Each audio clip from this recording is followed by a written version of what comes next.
सोच लो अपना इरादा ये है कि 1 लाख लोग जब सरकार को ऐसे दहाड़ेंगे तो उसका क्या हाल होगा। भीतर जून बैठा होगा ना, पतलून गिल्ली हो जाए। न समझ लियो। उसके लिए अपने को गांव राम तक जाके बात करनी पड़ेगी कि एक ऐसा मिशन हम लोगों ने शुरू किया, जनता सरकार मोर्चा वालों ने, जो ये कह रहे हैं कि हम आपके बच्चों की लड़ाई लड़ने जा रहे हैं। हम आज अभी सबसे पहले इसी को डिस्कस कर लेते हैं कि हमारी डिमांड क्या है। भाई हम क्या कहना चाहवा, हाँ हम सरकार से क्या मांगा, हाँ तो कुछ बिंदु लिखे हैं हमने। उन बिंदुओं को आप समझो कि एक तरह से अगर इस सदन से हमारे को अप्रूवल मिल जाती है तो फिर जो जिले के साथी हैं उन तक बात पहुंच जाएगी। हम अपनी बात रख के, अपनी बात कह के फिर इसने आगे चालू कर दिया। हमने ये कहा हमारी पहली डिमांड ये है, हमारी जो पहला, कई लोग ने कहा कि भाई जैसे मैं कल हम कहाँ थे भाई, एक मीटिंग में गए हुए थे और वहां उस मीटिंग में वो एक आदमी ने बोला देखिए यू राजनीति करेगा। मैं उस भाई से बोला, मगर भाई मैं राजनीति करने लाग रहा हूं ऑलरेडी। यह राजनीति ही है, राज्य को कैसी नीति बनानी चाहिए इसके ऊपर जो डिस्कशन है वो राजनीति ही है। हर आदमी जो वोट डालता है, किसी ना किसी का सपोर्ट करता है, किसी के पक्ष में बोलता है या किसी के विपक्ष में बोलता है, वो राजनीति ही होती है। उस राजनीति में जो सी तू कहना चाह रहा है उसमें इतना सा फर्क है कि भाई तूने सोच रहा है कि मैं इलेक्शन लड़ूंगा या मैं चुनाव जीत करके वहां जाना चाह रहा हूं। मैंने उससे न्यू कही, मैंने उससे 2 बात कही। मगर पहली बात तो यार कि भाई जब मान लो मन ने जाना है चंडीगढ़ है, अरे भाई मेरी गाड़ी में तो तेल लागेगा जितना लागेगा, वो तो लागना ही है क्योंकि मन तो जाना ही है। अरे किसी भाई ने और जाना है 2 जना ने, अरे मैंने कह दूं भाई एक काम कर ला, चल जितना तेल लागेगा उसमें तू 10% या 20% तू दे दे और तन्ने मैं ले चलूंगा, तो उसमें कोई टोटा है भाई जिसमें तारा फायदा होता हो। भाई एक तो या तो न्यू कह दो भाई इस तबके के बारे में अपन ने गलत बोला है, या ये कह दो कि इस तबके का नुकसान है तेरे ऐसा कहने में। नहीं तो अब तक जो भी आदमी आए वो एक तबके की बात कहते हुए मिले आपको। दूसरी बात, जब मैं इस बात को मानता हूं कि जनता ही सरकार है, इसी बात को लेकर के वो भाई साहब कहे थे, आचार्य जी कह रहे थे, वैद्य जी कह रहे थे 2.5 साल तक तो मैं घर ही नहीं जा लिया। 24 जनवरी 2022 में मोर्चा बना था और 3 जनवरी 2022 में गिरफ्तार हुए थे, और उससे पहले 13 महीने किसान आंदोलन में परमानेंट बैठे थे। परमानेंट टिकरी बॉर्डर पर अपने टेंट था।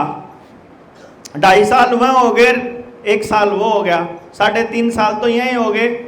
उससे पहले 2016 में लिख रहा था मैं अपना इंस्टीट्यूट बंद कर गए, अपना सेंटर बंद कर गए। और ऐसा सेंटर था कि दुनिया 2 साल की वेटिंग करा करती, 2 साल इंतजार करा करती मेरे पास अपना बच्चा पढ़ाने के लिए। मेरी अपॉइंटमेंट की फीस थी उन दिनों में 1 लाख रुपया, बाद में 1.25 लाख होगी, 1.5 लाख है। और हमारे पास बच्चा पढ़ाया करता ना कोई 2 महीने की फीस मेरी 5 लाख रुपए हुआ करती। मैं 100 बच्चे भी पढ़ाओ तो 5 करोड़ रुपया आवा एक बैच तक, वो काम करा करते। उसको जब ये समझ में आया, मैं उस टाइम पे ये काम करा करता तो ये सोच कर करा करता कि मैंने इन बच्चों की जिंदगी बदल दी। फिर मेरे पास एक ऐसा माँ बाप आया, एक ऐसा पिता आया जो अपने बच्चे का एडमिशन ने बोला जी आप पे करवाना है मैंने, और मैंने उसकी यस कर दी और उसने फीस जमा करा दी। और जब आखिरी बच्चा था और जब नीचे गए तो साइकिल पर बैठ के जाने लगा अपने छोरे ने बैठा के, साइकिल भी वो पुराने स्टाइल वाला। तो मैंने उससे पूछ लिया, मैंने नाम नहीं लिया आज तक, उसका नाम सुशील था। तो मैंने पूछ लिया, मैं कहा सुशील भाई क्या काम करते हो आप? बोला जी मैं एक फैक्ट्री में काम करा करूँ। कितनी तनख्वाह रही? बोला जी मेरी 12,000 है तनख्वाह, तो एक लोन सा ले रखा छोटा हा, और कट फिर प्रोविडेंट फंड के कट जाए, कट कटा के 8,000 मिले हैं। यार 8,000 की तनख्वाह आदमी 1 लाख रुपए तो काउंसलिंग के, और 5 लाख रुपए फीस का, 6 लाख रुपए कितने दोगा तुम? नो बोला जी मेरा 75 गज का प्लाट था, मैंने मकान बना रखा था आधा, मैंने उसका बयाना दे दिया, मैं उन्हें बेच के आप तो पढ़ाऊंगा, लेकिन पढ़ाऊंगा आप तो रहे। मेरा कर्जा हल गया। मतलब कि अपना जो गरीब आदमी है, जो गांव का आदमी है, वो अपने बच्चे के लिए अंदर से इतना मतलब तड़प रहा है कि मैं अपने बच्चे ने पता नहीं क्या बना दूं, कि मैं अपने बच्चे ने ऐसे मास्टर दौरे ले जाऊं जो अपने उस बच्चे ने सीधे राह पे ले जाए, जो उन्हें सही रास्ता दिखा दे। और उसके लिए उसने गांव की जमीन बेचनी पड़ो, गांव छोड़ना पड़ो, मकान एक 70 गज का, सारी जिंदगी की कमाई उसकी बस वाए थी। क्यों? आदमी सुपरवाइजर है किसी फैक्ट्री में, तो कोई बहुत बड़ा जमींदार नहीं। यह हालत हमारे गांव के जमींदारों की है। तो वो आदमी अपना सब कुछ दांव पे लगा रहा है, क्योंकि अखबारों में ये कदे उन्हें पढ़ लिया था, किसी किसान ने अपनी जमीन बेच कर अपने बालक की तैयारी कराई, वो यूपीएससी का पेपर पढ़ गया, उन्होंने नहीं देखा कि और हजारों किसान बर्बाद भी हो गए इस चक्कर में, उनके बालक नशेड़ी और हो गए। वो नहीं छापेगा अखबार, अखबार तो बस उसे एक न छापेगा। तो मेरे उस दिन न्यू फील होया कि देवेंद्र तू यहाँ जो 100 बालक पढ़ावे है, जो यहाँ पढ़ाओगा, जिनकी फीस आ रही थी मेरे द्वारा 2-2 लाख रुपए एडवांस आ रहे थे सबके कैश, मैंने उस दिन कहा, मैं जो यहाँ बालक पढ़ाओगा ये तो सारे अमीरा के बालक हैं, क्योंकि 5 लाख रुपया 2 महीने की फीस कोई मिडिल क्लास आदमी तो दे नहीं सकता मेरे को। तो बालक यानी इसका मतलब है कि मैं भी अमीरों के लिए ही काम कर रहा हूं, और जो गांव के अंदर बैठा, जिस गांव से उठ के मैं चला, उसके लिए तो मैंने भी कुछ नहीं करा आज तक। और उसको खत्म करने का एक ही तरीका है कि एक ऐसा एजुकेशन सिस्टम बने जिसके अंदर गरीब से गरीब आदमी के बच्चे को भी वही शिक्षा मिले जो सबसे अमीर को मिले। तो ऐसी शिक्षा प्रणाली के लिए तो बच्चे का जो टैलेंट है उसके हिसाब की शिक्षा होनी चाहिए। बच्चा समाज में कहां स्थापित होएगा ये समाज तय करेगा, और जब समाज तय करेगा तो उसके लिए समाज की भागीदारी चाहिएगी। तो समाज की भागीदारी के लिए जब समाज की भागीदारी हो जाएगी तो उसमें सब तो बड़े जमींदार का बच्चा, भाई देखो अडानी की भी 1 वोट है, और जो कोई 200 रुपये दिहाड़ी करता हो, चाहे 500 की दिहाड़ी करता हो, उसकी भी 1 वोट है। जब लोकतंत्र में 10,000 करोड़ रुपया रोज कमाने वाले की वोट की ताकत 200 रुपये कमाने वाले की या कुछ भी ना कमाने वाले की वोट की ताकत के बराबर है, तो उसको अवसर भी तो बराबर मिलना चाहिए कि नहीं मिलना चाहिए? तो उसके बच्चे को ज्यादा अहमियत क्यों दी जाए और गरीब के बच्चे को क्यों नकारा जाए? तो उसके लिए तो समाज को फिर से बैठना पड़ेगा, और ये कोचिंग नाम की जो चीज है, ये कोचिंग सेंटर नाम की जो चीज है, यह बंद करानी पड़ेगी। अब जब बंद करानी पड़ेगी तो सबसे पहले अपना बंद करना पड़ेगा। तो 2016 में जिनके पैसे ले रखे थे सबको 2-2 लाख रुपए वापस करके आया होया 2 करोड़ रुपया सबको वापस दे गए। हमने सोचा कि आज के बाद कोचिंग सेंटर नहीं खोलना, बस टारगेट है कि जितने कोचिंग सेंटर हैं सारे बंद कराने हैं। यो टारगेट है अपना। यो करके आप घर से चले थे, इसलिए हम ये कहते हैं कि आखिरी आदमी तक बात पहुंचे, यह बात हम लेना चाह रहे हैं।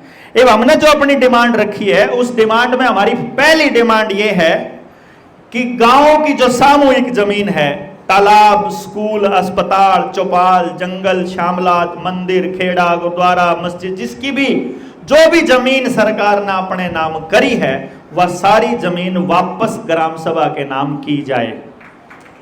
भाई पहली डिमांड तक कोई दिक्कत है किसी ने? हाँ जी, किसी भाई ने लागता हो कोई दिक्कत? अपनी जो साइकिल यात्रा की जो 29 जून से जो यात्रा शुरू हो रही है, उसकी दूसरी जो हमारी डिमांड है वो ये है, हम गांव-गांव जाएंगे और लोगों को बोलेंगे कि अपने अपने काम में तो लिस्ट बना के दो। कोई आदमी अगर झूठा भी न्यू कह देगा ना, असल में तो झूठ बोलता नहीं हमारा गांव का आदमी, लेकिन कोई अगर न्यू कह देगा कि मेरा दर्द रहा है उस दिन का जिस दिन का इंजेक्शन लग गया है, तो उसकी बात माननी पड़ेगी कि नहीं? क्योंकि उसका दर्द है ना, मैंने थोड़ा दिखाओ दर्द है, मेरे गोड्या में दर्द है, मेरा या अगर कड़ी और कोई पेन है तो मन ना पता है, जिस तरह मेरा इस जगह पर दर्द है बताओ कि कुकर साबित करूंगा है कि नहीं है? तो मेरे को मालूम है। तो हमने दूसरी जो डिमांड है वो हमारी ये है कि जो इस इंजेक्शन के जितने भी साइड इफेक्ट हैं इसकी न्यायिक जांच की जाए, जो आदमी दोषी है उसके ऊपर सख्त कार्रवाई की जाए। इब गांव में कोई बालक मर गया, कोई बूढ़ा मर गया लागे पाछे, कोई पूछण आया किसी ने जिम्मेदारी ली? अरे कोई तो जिम्मेदार होगा। जिस प्रधानमंत्री ने उस सर्टिफिकेट पर अपनी फोटो लगवाई वो जिम्मेदार हो, जिस कंपनी ने वो वैक्सीन बनाई वो जिम्मेदार हो, जिस डॉक्टर ने कहा, जिसने अप्रूव करी, जिसने पास करी, जिस नर्स ने लाई, जिस आंगनबाड़ी वर्कर ने घर आके धमकाए, जिसने बयान दिया, जिस टेलीविजन में उसकी एडवर्टाइजमेंट चली, कोई तो जिम्मेदार होगा। अग्नियों भी एक कोई आदमी मर गया हमारा घर में, कोई भी जिम्मेदार नहीं। धक्के तो मारी गई, धक्का करा गया। इसलिए जो जिम्मेदार आदमी है उसको सख्त से सख्त सजा, कत्ल की सजा होगी कि नहीं होगी भाई? अगर गांव में एक आदमी भी मरा तो उसके मर्डर की सजा होगी, चाहे किसे ना हो। हम जो चाहे एक आदमी छांट की बताओ भाई यो जिम्मेदार है, इसके मरण का यो जिम्मेदार, इसके मरण का यो जिम्मेदार। जिस भी गांव में अगर एक भी डेथ हो रही, जिस गांव में 2 हार्ट अटैक हो जाए, जिसने लोहा रखे निकाला जाए, अगला नंबर मेरा होगा रे, सब नहीं हो रहा ना। हम जो कह रहे हैं कौन जिम्मेदार है उनका? फिर तो जो जिम्मेदार है उसके ऊपर सख्त कार्रवाई हो, और जिसके घर में नुकसान होया है, मानस मरेगा न्यारा। हालांकि ये ब्लड मनी होएगी कि आदमी मरांदे रहो और पैसे लेते रहो, लेकिन उसके पक्ष में नहीं है।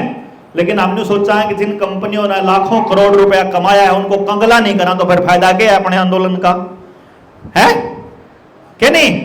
तो जो मरा है उसका न्यारा, और जिसके गोड्या में दर्द होया कम से कम 10 करोड़ रुपया प्रति व्यक्ति नुकसान की भरपाई की जाए।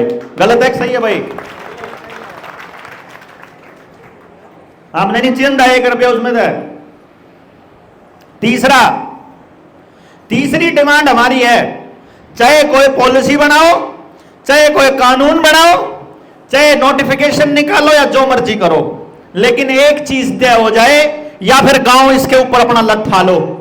लठियो है कि हर गांव के जल, जंगल, जमीन और जानवर, इन 4 चीजों का फैसला लेने का अधिकार ग्राम सभा का हो। सरपंच का नहीं, पंचायत का नहीं, ग्राम सभा का, गांव का। ग्राम सभा का मतलब कोई भी निर्णय तब पास माना जाएगा जब 70% लोग उसके ऊपर हाँ भर देंगे।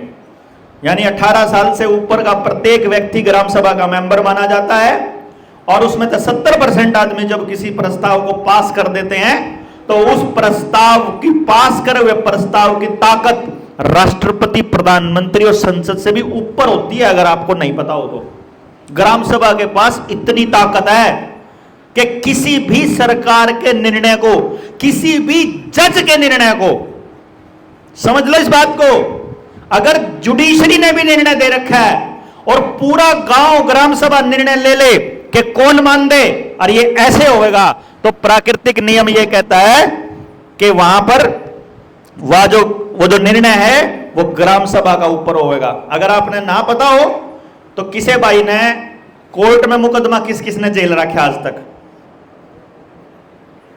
जेल रखा? इनमें तो एक भी आदमी मेरी बात नहीं काटेगा। कोर्ट में मुकदमा चल रहा हो, चागले ने मानस मार रखा हो सामी आड़ेगा, अगर वो अंदर जाकर के दोनों पार्टी ये लिख के दे देते हैं एफिडेविट के ऊपर कि हमारा समझौता हो गया पंचायत में, तो कोर्ट की औकात नहीं है उस कत्ल करने वाले आदमी को सजा दे दे। पता होगा ना? इसका मतलब कोर्ट सर्वोपरि नहीं है, यहां पंचायत सर्वोपरि है, ग्राम सभा सबसे ऊपर है। तो हमारी डिमांड है कि जल, जंगल, जमीन और जानवर के ऊपर फैसला लेने का अधिकार किसका हो?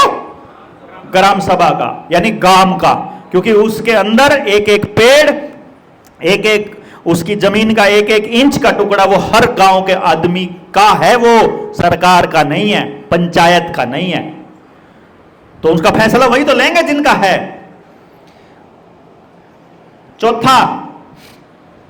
चौथी हमारी डिमांड है संशोधन, 73वें संशोधन के बारे में किस किसने सुना है? संविधान में 73rd अमेंडमेंट के बारे में राजीव गांधी ये काम करके गए थे। उसने ग्राम सभा को ताकत दी थी, जो मैंने ये ताकत बोली है, ये ग्राम सभा को ताकत राजीव गांधी ने दी थी। 71वां, 72वां और 73वां संशोधन, 71वां और 72वां तो नोटिफिकेशन आ गया था। 73वें संशोधन में यह है कि ग्राम सभा के पास किए गए निर्णय पर आर्थिक आर्थिक मुद्दों पर निर्णय लेने की ताकत भी ग्राम सभा के, अभी तक पैसा उसके अंडर में नहीं है ग्राम सभा के, तो 73वें संशोधन में पैसा भी गांव के अंडर में आ जाएगा, फिर हमें किसी से ग्रांट लेने की कोई आवश्यकता नहीं है। ये 73वें संशोधन की नोटिफिकेशन जारी करो। गलत है कि सही है जी? है? समर्थन तो दे दो हाथ ठाके। ठीक बात। अगला है 5वां कि या तो किसान अपनी फसल जो भी खेत के अंदर बोएगा, या तो आप बेच के नहीं कह भाई आप फसल बो दो, फिर अंग्रेजा की तरह नील की खेती करवा देंगे, जमीन बंजर करा देंगे, हैं? अरे नहीं तो किसान जो कुछ भी बोने लग रहा है, उसके बोने में, उसकी जमीन में जो भी पैदावार हो रही है, उसकी पैदावार की खरीदने की और एमएसपी की गारंटी का कानून जो किसान मांगने लग रहे हैं। गलत है कि सही है? पास है। अगला है जी टोल प्लाजा।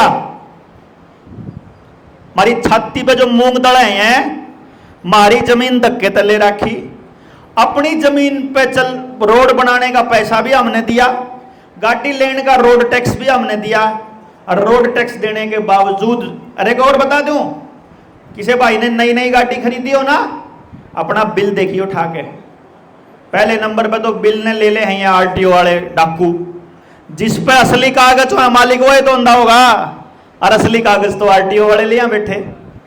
मरता तो एक रजिस्ट्रेशन का दे रखा है किराया, ये तो किराए पे है, जब चाहे सरकार बंद कर देगी, करनी थी सरकार ने, जब्त कर लेंगे बोला थारी गाड़ी, क्योंकि वो आपकी है ही नहीं, असली कागज तो उन्हें पे है, तो असली मालिक तो वही, रजिस्ट्री जिस पे होगी वही तो मालिक होगा, रजिस्ट्री तो उन्हें पे है। दूसरा, अगर हमारे पैसे से सब कुछ बन रहा है और हम रोड टैक्स देने लग रहे हैं, तो क्या हमारे को सड़क पर चलने का टोल टैक्स देना चाहिए? नहीं देना चाहिए, टोल टैक्स नहीं देना चाहिए। और फिर जब आपके फास्टैग में पैसे ना हो यार, फास्टैग ही ना हो तो डबल देना चाहिए? नहीं, चलो ये हम न्यू नहीं कर दे, टोल टैक्स सारे बंद कर दो। एक आधा भाई न्यू कह देगा जो सा सरकार के पक्ष का है, अगर भाई रोड पे चलो सुविधा चाहिए तो टैक्स तो देना चाहिए। अब उसने लड़ाई ने छोड़ दिया कि हम एक भी आदमी की खिलाफत की बात नहीं करांगे, हम ऐसी कोई बात ही नहीं कहेंगे समाज का एक भी आदमी मारे न्यू कह देखता ने मारा नुकसान कर दिया। हम न्यू कह रहे हैं भाई हर टोल के ऊपर, क्योंकि ये टोल बहुत बड़ा षड्यंत्र है और इसका फास्टैग उससे भी बड़ा षड्यंत्र है, और इसने तोड़ देगा कैश। तो हम ये कह रहे हैं कि हर टोल के ऊपर एक लाइन कैश की होनी चाहिए। गलत है कि सही है भाई? है कोई दिक्कत तो नहीं किसी ने इस बात पे? भाई हम कैश देना चाहते हैं, हम क्रेडिट कार्ड से पेमेंट करना चाहते हैं, अपने डेबिट कार्ड से करना चाहते हैं, हम नहीं फास्टैग में रिचार्ज करा दे भाई।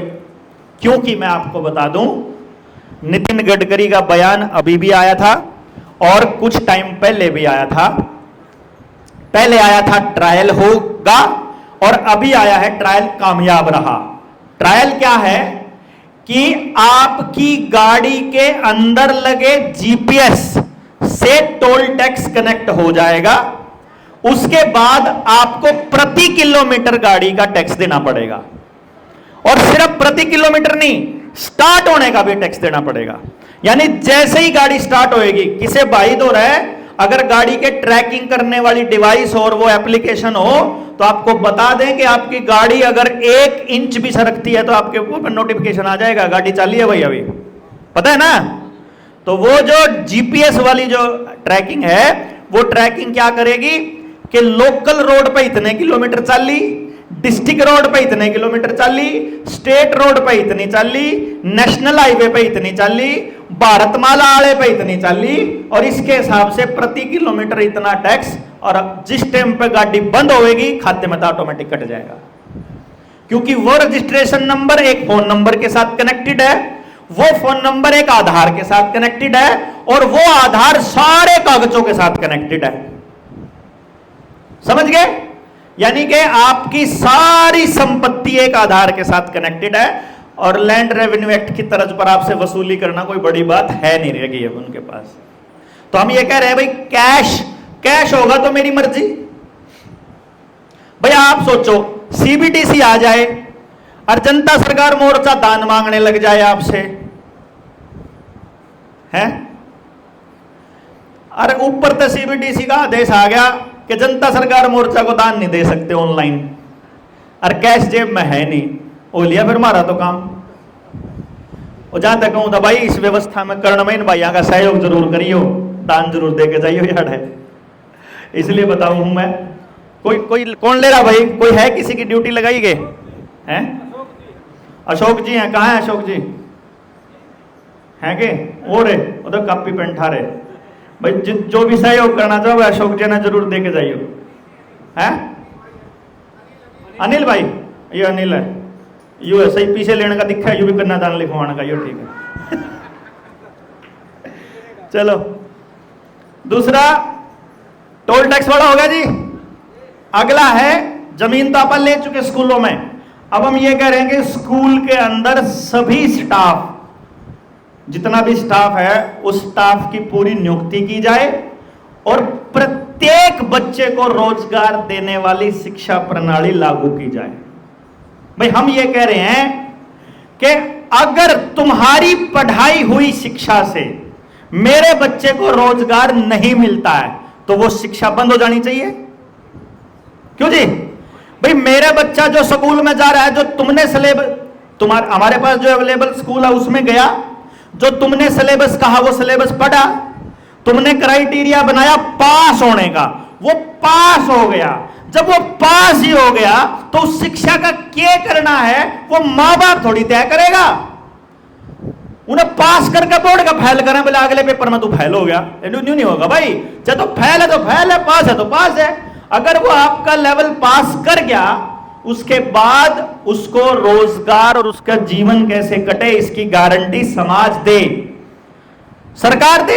और अपना पता सरकार की औकात नहीं है, नियत भी नहीं है, सरकार दे नहीं सकती तो समाज अपने आप ले लेगा कमाना अपने हाथ में। दबाओ यहां से, ना तेरा बोर्ड चाहिए, ना तेरी क्लास चाहिए, ना तेरा मास्टर चाहिए, मारा स्कूल, मारी बिल्डिंग, मारी जमीन, मारा बालक, मारी शिक्षा, मारा रोजगार, आपको कर लेंगे बड़ा स्थिति कराओ तुम भागो यहां से, है कि नहीं भाई? या तो जो पढ़ा रहे हो उससे रोजगार दो, और नहीं तो रोजगार दे सकते तो यू पढ़ाना बंद करो, वो पढ़ाओ जिससे रोजगार दे सकते हो भाई, वो चालू करो ना। ये कौन सा तरीका है कि ठप्पा मारे बालक पलावे कि तारा बालक फैल हो गया, अरखे से फैल हो गया भाई। 1000 फार्म, 1000 भर्ती लिखड़ी है, 1000 भर्ती हैं अगर तो 1000 तो ऊपर नौकरी लाग जाएगा बालक। अब फार्म भरा मान लो 10,000 ने भरा तो 10 लाख है, लेकिन आप 10,000 का मान लिया, 10,000 ने फार्म भरा, 1000 भर्ती थी तो कितने लगेंगे? 1000। 9,000 तो रहने, चाहे सिफारिश तलाओ, चाहे पैसे तलाओ, चाहे ईमानदारी तलाओ, चाहे पेपर पास करके लाओ, चाहे SDM लाओ, चाहे तहसीलदार लाओ, चाहे मुख्यमंत्री लाओ, चाहे या सरकार लाओ, चाहे वह सरकार लाओ, 1000 तो ऊपर ला ही नहीं सकती। तो 9,000 के ऊपर तो फेलियर का ठप्पा परमानेंट है। ये नहीं चाहिए भाई। स्कूल के दौरान जब बच्चा पैदा हुआ है वो जीनियस है, परमात्मा ने परफेक्ट पैदा कर रखा है, उसके अंदर कोई कमी नहीं है। कोई कमी हो इब्बे बताओ। पैदा हो जाए बच्चा, किसी का 2 साल का बालक हो, सरकार तो ले जाओ, मास्टर तो ले जाओ, आंगनबाड़ी, आशा वर्कर, CM PM MLA, बता भाई कमी बता इसमें क्या थोड़े में। जिसमें कमी नहीं है 2 साल के बालक में कोई कमी नहीं है, तो जितनी कमी आई तेरे एजुकेशन सिस्टम ने पैदा करी, वो उस बच्चे में थोड़ी ना है वो कमियां। 2 साल का बच्चा तो परफेक्ट है ना जी, उसमें तो कोई कमी नहीं है। अरे उसमें कमी है तो उसने इब्बे गिनती में उठाते थे उसके, क्यों बाद में ऐसा काम करेगा वो मारे देवे। जीना मुश्किल कर रखा है यार बच्चों का। इसलिए हम ये कह रहे हैं कि हमारा जो शिक्षण व्यवस्था है उसको हर बच्चे के लिए रोजगार परक बनाए। गलत तो नहीं है जी? सब बच्चे इसके अंदर समर्थन है? गुड। अगला है जी अपनी डिमांड, कैलकुलेट करो पिछले 20 साल का कितना कर्जा, 10 साल तो इस सरकार के और 10 साल इस पहले के, 2 ये मुख्य सरकार रही है अपनी तो सोदिया में, जितनी हमारी सोदी है हम तो उसकी बात कर लें। 10 साल इस सरकार के, 10 साल पिछली सरकार के, 20 साल का आंकड़ा निकालो, कितने उद्योगपतियों का कितने लाख करोड़ रुपया माफ होया है कर्जा, और फिर कर्जा निकालो कितनी जनता का कितने लाख करोड़ माफ होया है, कितना दिया था उसका कितना प्रतिशत माफ होया, और उधर से कितना दिया था उसका उसी अनुपात में उतने प्रतिशत लोगों का कर्जा माफ करो बराबर में। उद्योगपति में और आम आदमी में कैसे फर्क कर दोगे आप? क्यों जी?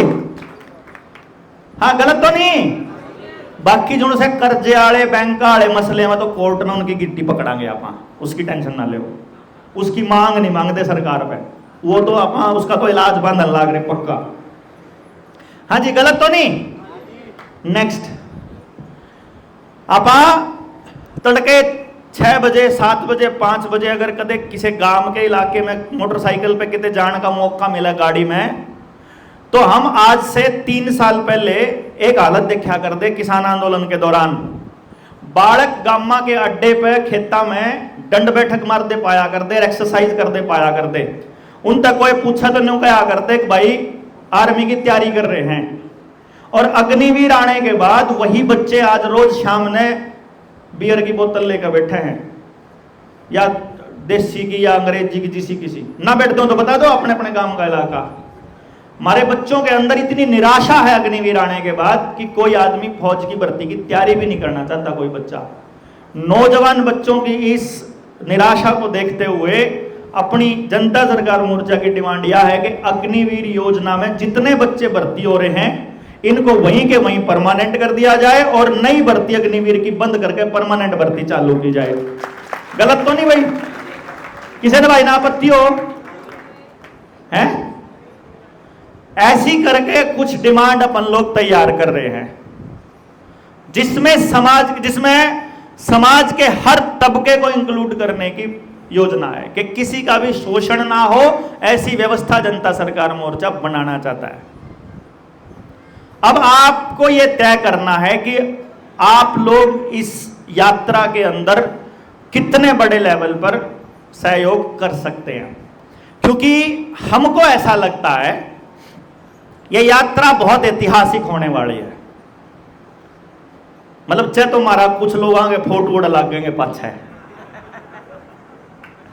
ठीक है, और नहीं तो अपना समाज को एक बढ़िया दिशा देने की दिशा में आगे अग्रसर हैं कि वाकई में समाज की जो सोच है उसको बदलने के लिए आगे बढ़ेंगे। क्योंकि उत्साह नहीं है समाज में आज के दौर में। ऐसा लगता है निराशा में डूबा हुआ है हर कोई, हर किसी को ऐसा लगता है कुछ नहीं हो सकता, क्योंकि ऐसा लग रहा है कि सरकार के हाथ में सब कुछ है और गांव के आदमी के हाथ में कुछ नहीं है। जबकि रियलिटी ये है, आप सिर्फ बैठ के चर्चा करने लग जाओ, बस कुछ नहीं चाहिए और गांव को। जिस दिन यू टेलीविजन, एक और मांग है अपनी 5G, किसी को नहीं पता अपने साथियों को 5G की जो रेडिएशंस हैं और वाईफाई की जो रेडिएशंस हैं वो सीधी यहाँ स्पीनियल ग्लैंड पे अटैक करती हैं। पिट्यूटरी ग्लैंड भी बोलते हैं इसको। काका क्या करा अपनी माँ ने बच्चे का मार नहीं दिया करती यहाँ, नु कहा करें काका, क्यों काका भी कहा करते, छोटा दिमाग भी कह दिया करे। असल में छोटा दिमाग नहीं हुआ, असल में यो हुआ बस जो कुछ हुआ है, जो जिसने आप काका का है ना माँ, असलियत में आदमी को परमात्मा से जोड़ने की जगह यही है। और इसको अगर कोई चीज नुकसान पहुंचाती है, अगर कोई चीज अगर इसको नुकसान पहुंचाती है, वो 4 कारक हैं जो इसको नुकसान पहुंचाते हैं। सबसे पहले जो केमिकल आपके खेत के अंदर DAP, यूरिया, पेस्टिसाइड, इंसेक्टिसाइड और दवाइयों में पड़ते हैं वो केमिकल्स। दूसरा वाईफाई और 5G की रेडिएशंस। तीसरा पैकेट वाला जो भोजन, पैकेट वाला जो खाना खा रहे हैं वो, ये डायरेक्ट अटैक करते हैं इस पिट्यूटरी ग्लैंड के ऊपर। इसके 2 काम हैं। ये ग्लैंड हमको हायर सेल्फ, जिसको हम परमात्मा बोलते हैं, जिसको हम अलग अलग तरह से कुछ, जिसको भी जो मानने वाला है वो उसको हायर सेल्फ, मैं उसको ऊर्जा का स्रोत बोलता हूं, मैं उसको सोर्स बोल रहा हूं। तो अपने उस परमात्मा से जोड़ने की ये सिस्टम, ये एंटीना है। इसी से हमें सही और गलत की पहचान होती है। आप किसी भी बच्चे को, किसी भी इंसान को अगर अंधा रखना चाहते हो कि वो गलत और सही का निर्णय ना ले पाए, तो उसका भोजन खराब कर दो। उसकी दिनचर्या खराब कर दो, उसके शरीर का जो बॉडी क्लॉक है उसको खराब कर दो। और प्रकृति का बहुत बड़ा रोल रहता है उसमें। यदि आप हर रोज कम से कम 1.5 से 2 घंटे अगर आप पैदल नहीं रहते हो, नंगे पैर सीधा जमीन के साथ टच, लकड़ी, कालीन, ये नहीं, मिट्टी, पत्थर या घास, घास भी न मारता हुआ अमरीकन दे दी मेरे बेटा ने, मारे वाली तो दुबड़े वो छोटे भी नहीं ना देसी वाले लोग, मतलब वो जमीन के साथ टच होने वाली हर चीज को तोड़। अपने वाले पुरखे नंगे पैर क्यों रहा करते? ऐसा थोड़ी था कि उन पर चप्पली बनाने का जुगाड़ को नहीं था, ऐसा नहीं था। उनको पता था कि नंगे पैर रहना कितना जरूरी होता है। असल में हमारा शरीर, आपको पता चले अगर, अपने शरीर में 80% पानी है, पता है ना? 80% पानी है और बाकी के सॉल्ट है अंदर पड़े।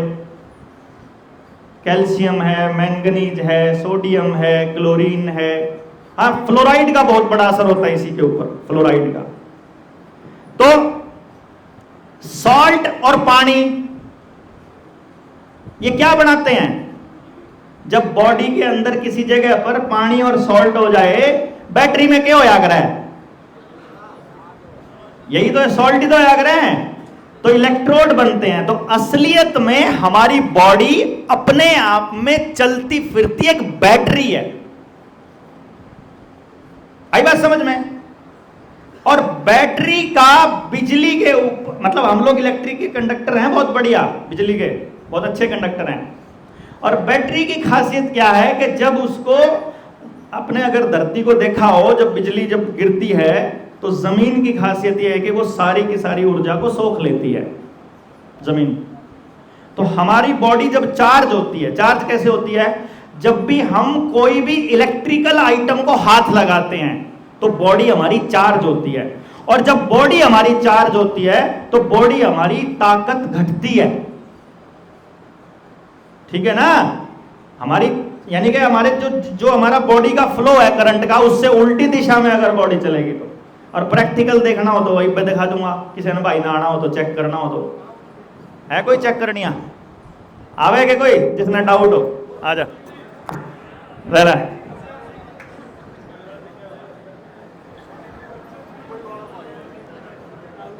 देखे यो भाई चेक करना चाहे कि हमारी बॉडी चार्ज हो है कि नहीं हुआ है। 3 जने आ जाओ, फिर आप भी आ जाओ, आ जाओ भाई, आ जाओ, इकट्ठे आ जाओ।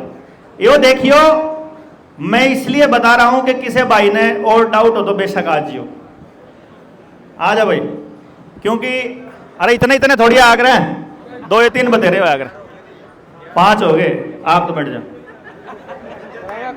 ये तो आ जाओ रे, ना जाओ। देखियो, मैं इलेक्ट्रिकल, जो मोबाइल हो मैं काट के नीचे रख दो, जिसके हाथ में मोबाइल हो रख दो। आपको क्या देखना है कि जो आपके हाथ में ये मोबाइल है, ये आपकी बॉडी को चार्ज कर रहा है, इलेक्ट्रिकल आइटम है ना, लैपटॉप है, कंप्यूटर है, टेलीविजन है, जो भी आपके घर के अंदर इलेक्ट्रिक की आइटम है, जो बिजली की तारें हैं, ये बिजली है, पंखा है, एसी है, कूलर है, जो भी बिजली का जो सामान है, वो शरीर के लिए अपने कितना खतरनाक है, मैं उसका एग्जाम्पल आपको दे रहा हूं। सीधे आड़े खड़े हो जाओ, सीधे लाइन में हो जाओ भाई, लाइन में आ जाओ। देखो, अरे लाइन में आ जाओ ना। हाँ ठीक। अब ये भाई हैं भाई, इनमें से 2 एक तो सही ठाडे पहलवान हैं। मोबाइल तो कोई से भी नहीं है, सारे अपना हाथ आगे करो, हाथ आगे करो अपना, सारे हाथ आगे करो अपना, ऐसे हाथ आगे करो। मैं आपके हाथों को नीचे दबाऊंगा और आपने देखना है कि आपके हाथों की जो पावर है वो कहां से लग रही है। ठीक है? और आपने नीचे नहीं जाने देना, पूरा जोर लगाना है। ठीक है? वहीं चल कर ले, नीचे कर ले, कोई दिक्कत नहीं। ठीक है भाई, थोड़ा सा आराम कर लो, दूसरा यू खपे हो आप, जान नहीं देना, नीचे जान नहीं देना, जोर लगाओ ना, जोर लगाओ। ठीक है भाई? अब सबको मालूम है यो सब तो ठाडा माना है भाई। ठीक है? अब अपना अपना फोन हाथ में पकड़ लो, चाहे वो चमका लो। सिर्फ इतना सा है, कुछ नहीं करना। जब किसी भाई ने कोई डाउट हो तो फिर कर लो हाथ वापस, वैसे ही। अच्छा ठीक है, जोर नहीं लग रहा, जोर नहीं लग रहा? बिल्कुल नहीं, बिल्कुल। क्या हो रहा? बहुत कम हो गया। हाथ करो, हाँ यही कर लो, कोई दिक्कत नहीं है। जोर लगा यार। हाँ कोई बात नहीं, जिसमें जोर सी मर्जी कर ले। पहले वाली पहले कहाँ था जम? फर्क आता है। फर्क है, चलो कोई नहीं ना, देखना है। पूरा जोर लगा। क्या हुआ? फर्क है। क्या फर्क है? क्या फर्क है? पहले से कमजोर लग रहा है, थोड़ा कमजोर लग रहा है। फोन कहाँ है? फोन दे, फोन बिना फोन के फर्क पड़ना था। कितने भी शरीर में कहीं भी टच हो जाए फोन, बस उसके बाद गात में जान नहीं रन दिक्कत ये, मतलब कोई जरूरत नहीं। क्यों जी? वो फील है, वो फील। फोन कहाँ है? जेब में है। यो इसका नहीं हाथ दबे था मेरे पे। चल 2 आंगली कर, चल 1 आंगली दे भाई, कल आ गया जो। चल 2 कर ले, 2 कर ले। क्योंकि लगे कुछ फर्क? फर्क तो है फर्क। और सिर्फ किसी को यह लगता हो कि भाई पहली बार में जोर लग लिया था, अब वापस अपना फोन निकाल के रख दो। सिर्फ 10 सेकंड, यानी फोन निकाल के रखा है, फिर कर ले वापस। लग रहा है, जोर लग रहा है। लग रहा है? लगा दे। सही है, आई ऊर्जा? सही है। मतलब शरीर में ऊर्जा वापस आई कि नहीं आई, ये बताना है। लगा दो। आई ऊर्जा आई?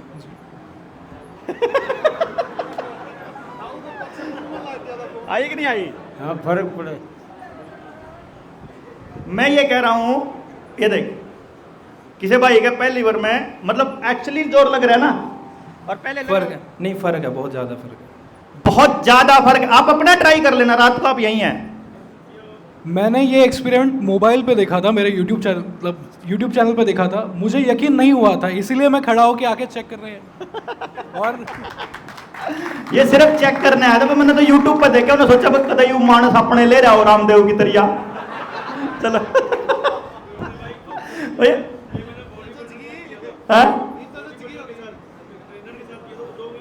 हाँ, बॉडी बिल्डर कितना ही तगड़ा बॉडी बिल्डर हो आप में तो कोई जिम मारता और कोई नुकंदा हो ना, मैं 100 किलो वजन उठा लेता हूं, 2 आंगलियां का वजन नहीं उठा पाएगा फोन अगर जेब में है तो। मतलब 2 उंगलियों का। ये इतना कहने का मतलब आप समझ नहीं रहे हो। आप जो प्राकृतिक चीज है, और एक और बताऊं, कुछ मत करना। अगर इन भाइयों को मैं अभी प्रैक्टिकल कर लेना, मैं आपको गारंटी से कहता हूं, अपने फोन के साथ खेत की मिट्टी जिसमें केमिकल ना पड़ा हो, सिर्फ वो मिट्टी उस पॉकेट में डाल लेना, उसके बाद आपकी ऊर्जा नहीं जाएगी। यानी कि असलियत जो चीज, जो प्रकृति की जो ताकत है ना, ऑर्गेनिक बीज, तुलसी का पत्ता, ऑर्गेनिक मतलब मिट्टी, गाय के गोबर से, यानी अगर गाय का गोबर है उसका बना हुआ उपला है और उसकी राख है, वह डाल लो अपने फोन के अंदर, मतलब फोन के आसपास। मैं कुछ नहीं कह रहा हूं, मैं साइंस का आदमी हूं भाई, मतलब मैं इतना खाम खाई की बात पे यकीन ऐसे नहीं करा करता, लेकिन मैंने इसको प्रैक्टिकल किया है। हाइब्रिड बीज है, कोई हाइब्रिड पत्ता है, वो फ्रूट, वो पत्ता हाथ में ले लो और दूसरे हाथ में एक्सपेरिमेंट करके देखो, ऊर्जा डाउन गई तो समझो यो नुकसानदायक है शरीर के लिए, ऊर्जा वापस बनी रही तो समझो असली है। मतलब कोई इसके लिए कोई केमिकल लगाने की जरूरत नहीं, कुछ नहीं लाने की जरूरत। पानी की बोतल है, पानी की बोतल, पानी प्लास्टिक वाली बोतल है ना, जो ये आप जिसना आपा कहा करा कि यू मिनरल वाटर दुकान पर खरीदा करा, 1 घूंट भर के ऊर्जा खत्म, मतलब डाउन कति, और उसमें मिट्टी डाल लो वापस आ जाएगी ऊर्जा, राख डाल लो वापस आ जाएगी ऊर्जा। इतनी गजब की चीज थी राख अपने घरों के अंदर। मैं ये इसलिए कह रहा हूं कि आपको प्रकृति से अलग किया गया। शहर इस पूरे षड्यंत्र का सबसे बड़ा रोल अदा करने वाला जगह है। शहर नरक है इस धरती के, शहर याद रखना, इसीलिए आपके गांव को बर्बाद करके शहरों को आबाद किया जा रहा है, क्योंकि एक शहर है जो उनकी सत्ता स्थापित करेगा और गांव है जो उनकी सत्ता को उखाड़ के अपनी सत्ता स्थापित करेगा। इसीलिए उनको पता है, तो गांव के आदमी को भी शहर की तरफ पे लेके जाया जा रहा है। आपके पहनावे का, आपके खाने का, आपके पानी का, आप कहां खड़े हो, आप कैसे खड़े हो, आप किस जगह पर खड़े होकर के आपके दिमाग में कैसे विचार चल रहे हैं, इन चीजों का भी फर्क पड़ता है उस हायर सेल्फ से जुड़ने के लिए। इसलिए आपको अलग इंफॉर्मेशंस में उलझाया जाता है। जब आप अपने मोबाइल के ऊपर स्क्रॉल करते रहते हो तो आपकी पिट्यूटरी ग्लैंड पे अटैक होता रहता है। टेलीविजन, कोई भी स्क्रीन है, टीवी की कोई भी स्क्रीन है, उसका पेटेंट माइंड कंट्रोल यूनिट के नाम से है। और मैं पहले, टीचर बैठा है क्या यहां कोई टीचिंग प्रोफेशन से, जिसने बीएड कर रखी हो, एमएड कर रखी हो, जेबीटी कर रखी हो ना, पढ़ांदा ना हो बेशक, तो जिन्हें जेबीटी बीएड कर रखी है उनको किताबों में पढ़ाया जाता है 1986 की शिक्षा नीति। शिक्षा नीति पढ़ाई जाती है ना पिछली 1986 की, जैसे अभी 2023 की शिक्षा नीति 2021 वाली वो पढ़ाई गई, तो उनको पहले पढ़ाया जाता था 1986 की शिक्षा नीति।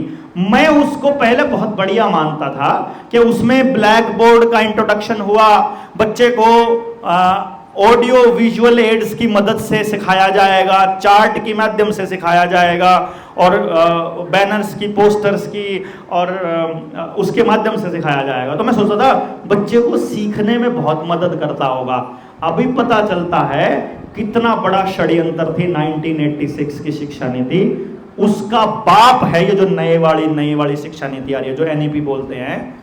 ये जो शिक्षा नीति है हर गांव के स्कूल को, यूनिवर्सिटी को, कॉलेज को बिल्कुल तहस नहस कर देगी।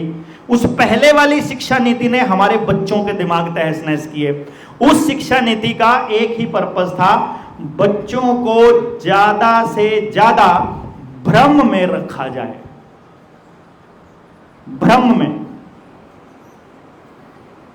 भ्रम में कैसे रखते हैं?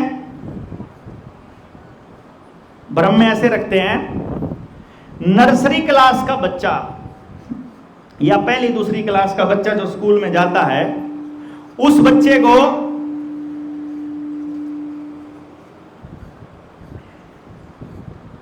दो तीन फोटो दिखाओ। एक फोटो में तड़ी पार है, तड़ी पार तो समझते हो ना कौन है? तड़ी पार है, कोट पैंट पहन के खड़ा है, और दूसरे फोटो में उसका पिताजी है जो पैंट बुरशट पहन के खड़ा है। दो ही फोटो में। अगर उस बच्चे से पूछा जाएगा जेंटलमैन कौन है, किसकी तरफ इशारा होगा उसका? किसकी तरफ होगा जी? सब पैंट कोट वाले की तरफ बोल रहे हैं। मतलब वो जेंटलमैन है, भद्र पुरुष। वो उस अपने पिता को भद्र पुरुष नहीं बोल रहा बच्चा, वो कोट पैंट वाले को बता रहा है, क्योंकि उसको स्कूल में ऑडियो विजुअल एड की मदद से यह दिखाया गया कि जो जैसे कपड़े पहने हुए है वो उतना ही सम्मान के योग्य है। ये तो भ्रम है। क्यों जी? रियलिटी क्या है? सच्चाई यह है कि आदमी के जैसे कर्म होंगे उसके हिसाब से उसको इज्जत बेइज्जती होनी चाहिए, लेकिन यहां कर्मों का नहीं, कपड़ों का। इसलिए आदमी की पहचान उसकी टोपी, उसकी दाढ़ी, उसकी मूंछ, उसके कपड़ों से हो रही है।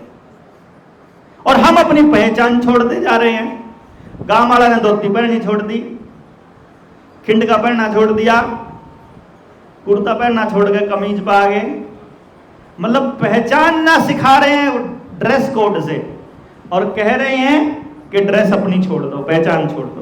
अपनी पहचान छोड़कर किसी और की पहचान में फिट होने की कोशिश हम लोग कर रहे हैं। क्यों जी? इंटरव्यू देने जाएंगे तो वो गर्दन वाला लंगोट पहन के जाएंगे। गर्दन का लंगोट तो पता ही है ना, है ना? और कहेंगे कि वहां जाएंगे, भाई पार का जाऊंगा, उसमें मेरी भी फोटो है पुरानी कदे भाई जब तक नहीं बेरा था करया करते, उनके जाल में फंस रहे थे।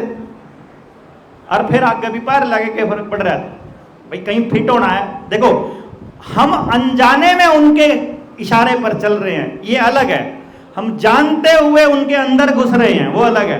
भाई हमारे बीच में क्या था, CID वाला बैठा हुआ है और उससे पूछा तू क्या करना है, बोला मैं लोन का करवाना आया मसला। ऐसा हो सकता है? मतलब वो हम उनके हिसाब से अपनी इच्छा से अपनी समझ से उनके अंदर घुसने के लिए कुछ करते हैं, वो अलग है। लेकिन उनके हिसाब से चले तो वो फिर समझो फंस गए। तो कहने का मतलब यह हुआ कि उन लोगों ने अपनी एजुकेशन सिस्टम पर अटैक किया। पहला एजुकेशन सिस्टम क्या कहता है, अपना एजुकेशन सिस्टम यह कहता है कि बच्चे को अपना जीवन यापन करने में, उसके अंदर जो टैलेंट है उसको निखारने के लिए, और फिर समाज में समाज उपयोगी उसका रोल निर्धारित करने में शिक्षा का महत्वपूर्ण योगदान होना चाहिए। क्यों जी? अपना उसका टैलेंट निखर जाए, जो उसके अंदर बेस्ट है वो निकले और वो समाज के काम आ जाए।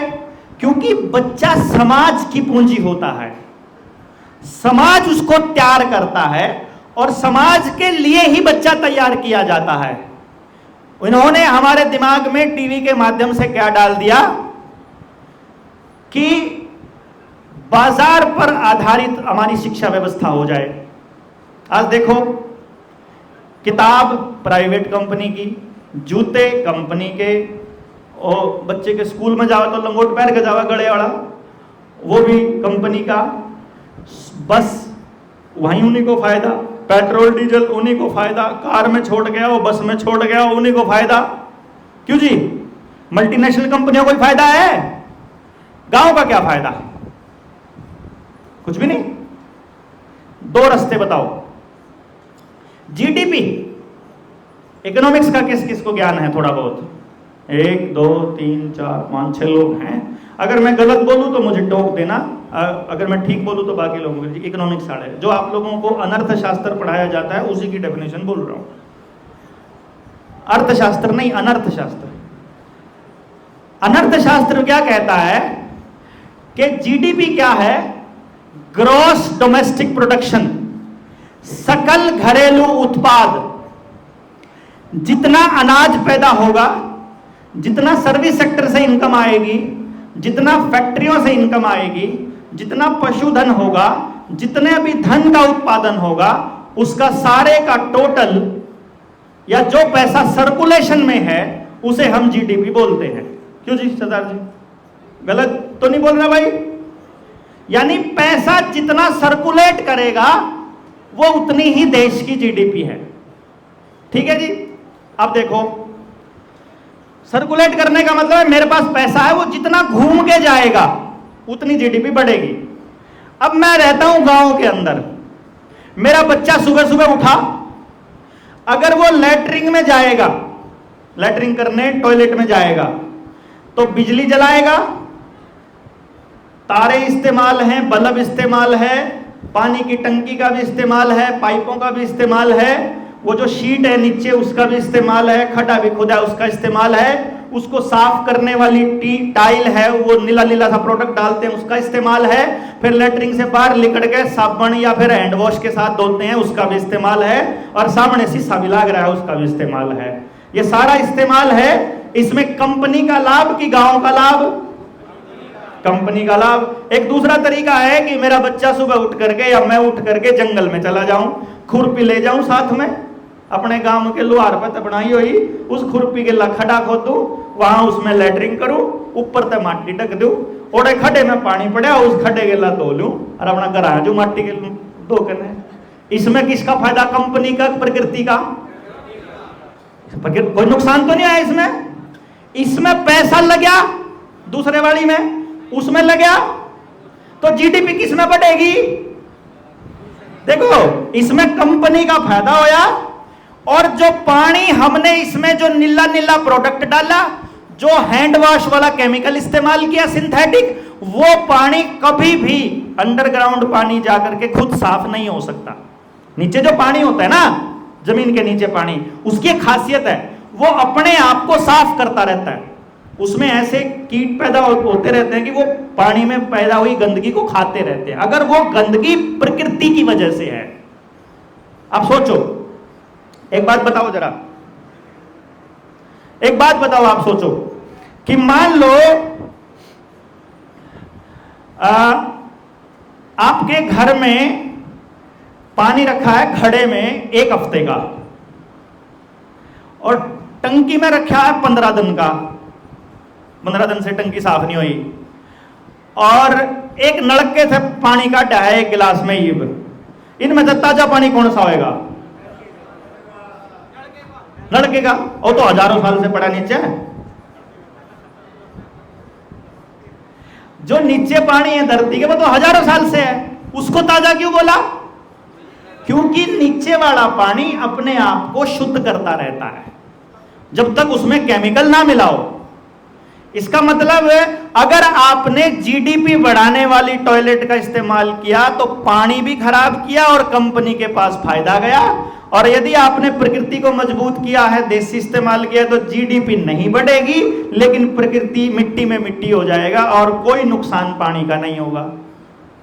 क्लियर हुआ? ये फिर घरा आ गया जी। घरा आ गया भी 2 पॉइंट है। एक तो फुहारा चला के ना हो, एक टब गिला ना हो। पहले अपने जो लोटे गिलास होया करते ना, छोटे छोटे आया करते, थोड़ा पानी जाया करता। तो बड़े बड़े 1 लीटर का मग आवा है पूरा, बल्कि वो कहीं तो 1.5 लीटर के लिया बड़े बड़े, उनके लिए पानी चले फुल, 2 बाल्टी नहा गए। चलो, नलके में नहाना बढ़िया, नहर में नहाना बढ़िया, या उस टुंटी के नीचे नहाना बढ़िया? नहर वाले में पानी की वेस्टेज 0, पानी का खराब होना 0। ठीक बात? घर आ जाओ। उसके बाद गांव के स्कूल में जोड़ा ठाया, देसी घर का माँ का सिल्या होया, पुराने कपड़े का, अरे पहुंच गया स्कूल में पैदल पैदल। बच्चे की सिक्योरिटी की कोई चिंता नहीं, एक्सीडेंट का कोई डर नहीं, पैसा खर्च 0। एक तो यो तरीका है। दूसरा तरीका, बच्चे ने जाना है स्कूल है 8 बजे, 6 बजे तैयार करना, बाजगन ड्रेस पर आके खड़ा करना, फिर उसने बस लेना आवेगी। बस में सीसीटीवी कैमरे भी हैं, टायर है, पेट्रोल है, डीजल है, आया है, ड्राइवर है, असिस्टेंट है, फिर स्कूल में भी इतनी सारी सुविधाएं हैं। तो जीडीपी किस में बढ़ेगी? प्राइवेट स्कूल में बढ़ेगी या सरकारी गांव वाले में? प्राइवेट वाले में जीडीपी बढ़ेगी, सरकारी वाले में नहीं बढ़ेगी। फिर बीमार हो जाओ बाय चांस, गांव में रसोई में ही पड़ी हो जड़ी बूटियां, उन तक ठीक कर लिया, भूखा रह के ठीक कर लिया, फास्टिंग से ठीक कर लिया, नेचुरोपैथी से कर लिया, आयुर्वेद तक कर लिया, होम्योपैथी से कर लिया, उसमें जीडीपी बढ़ेगी। अगर भाई बीमा करवा रखा हो आयुष्मान वाला, तो 2 लाख का 5 लाख का बीमा करवा गया, फिर कंपनी प्राइवेट अस्पताल में जाकर जीडीपी बढ़ेगी। प्राइवेट में जीडीपी बढ़ेगी, घर इलाज करने में जीडीपी नहीं बढ़ेगी। बच्चे का जन्म दाई करवा देगी तो जीडीपी नहीं बढ़ेगी, लेकिन डॉक्टर अगर 1 लाख का बिल बनावेगा तो जीडीपी बढ़ेगी।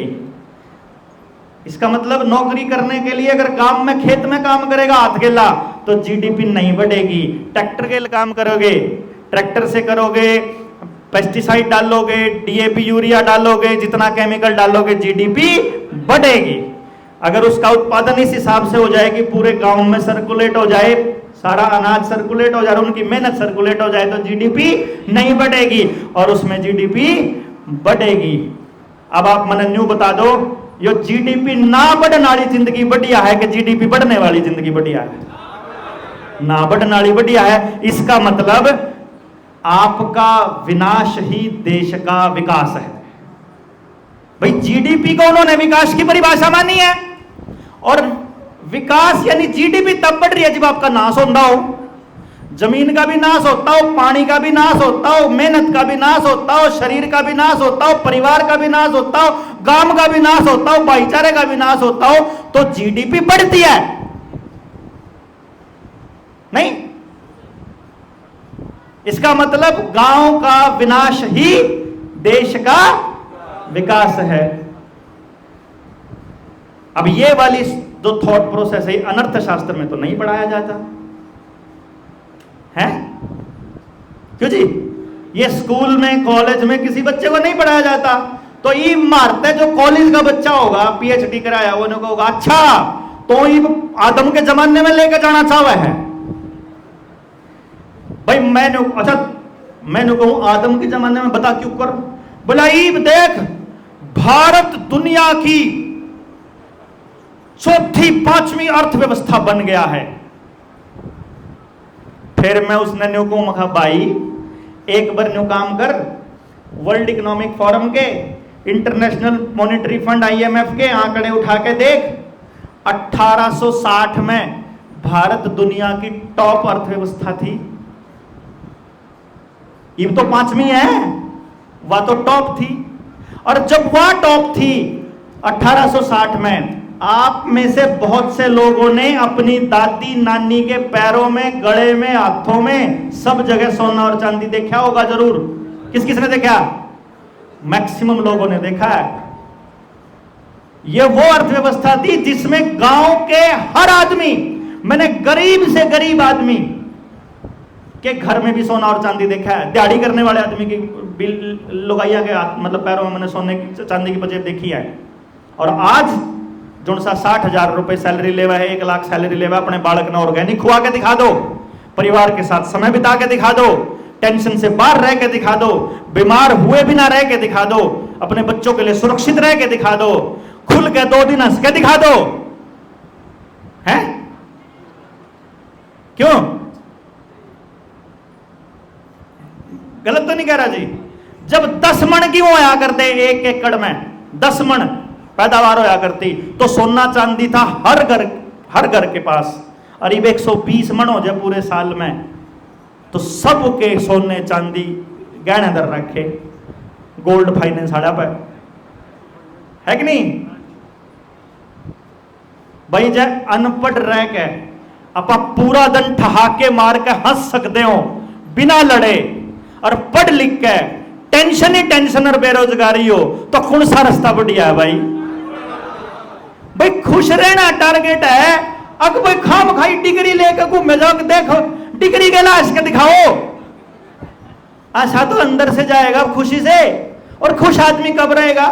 जब वो सुरक्षित फील करेगा, जब वो अपने आसपास अटैच फील करेगा, जब वो परमात्मा के साथ जुड़ा महसूस करेगा, जब वो अपने समाज के अंदर अपनी जगह महसूस करेगा। आज आपको समाज में छोड़ दो, अपने परिवार में जगह महसूस नहीं हो रही। घर की लेडी को लग रहा है मेरी तो कोई जगह है नहीं, मेरी तो कोई वैल्यू ही नहीं। आदमी घर आवे काम करके वो भी नहीं कहे मेरी कोई वैल्यू ही नहीं। बालक तो पूछा वो भी नहीं कहे मेरी कोई वैल्यू नहीं। घर में किसी की वैल्यू नहीं, फिर क्या खातिर फिरा भैया बा? अगर जय अनपढ़ आदमी सारे गांव की बेटी ना अपनी बेटी मानता हो, और पढ़ा लिखा बालक अपनी पड़ोस की बहन, चचेरी बहन, ममेरी बहन के ऊपर ही गलत नजर रखता हो अश्लील वीडियोस देख करके, तो पढ़ाई लिखाई बढ़िया, अनपढ़ रहना बढ़िया भाई? मैं तो न्यू कहूं हूं कि समाज का सुरक्षित रहना ज्यादा बढ़िया है, चाहे वो पढ़ के होता हो चाहे वो अनपढ़ रह के होता हो। हमने नहीं पता के पढ़ाई पढ़ा हुआ, लेकिन हमने न्यू पता इसी पढ़ाई पढ़ाओ कि भाई मेरा बच्चा सुरक्षित महसूस करे, भाई मैं सुरक्षित महसूस करूं। मैंने तो नहीं देखा था अपने समाज में अनाथ बच्चों का कोई कॉन्सेप्ट, मैंने नहीं देखा था जी। मेरी 2 बुआ ऐसी थी जिनके माता पिता बचपन में गुजर गए थे, 2 बुआ थी मेरी ऐसी, लेकिन वो तो मेरे दादा नहीं, मतलब पिताजी कया करती, बाबू कया करती।